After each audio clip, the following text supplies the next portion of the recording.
திருச்சியில் தன்னை திருமணம் செய்ய மறுத்த கல்லூரி மாணவியை பட்டப்பகலில் கொடூரமாக தாக்கி கீழே தள்ளி அவரின் தலையில் கல்லால் அடித்த இளைஞனை பொதுமக்கள் மடக்கி பிடித்து சரமாரியாக தாக்கினர். பரமக்குடியைச் சேர்ந்த அந்த பெண்ணும் சிவகங்கையைச் சேர்ந்த நவீன் என்ற அந்த இளைஞனும் காதலித்து வந்ததாக கூறப்படும் நிலையில் பெண்ணின் வீட்டில் திருமணத்திற்கு மறுப்பு தெரிவித்ததால் நவீன் அவரை தாக்கியதாக கூறப்படுகிறது.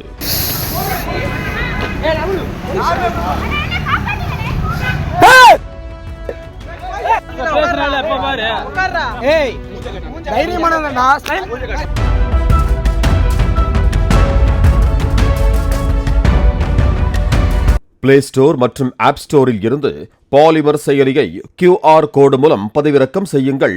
செய்திகளை உடனுக்குடன் பெறுங்கள்.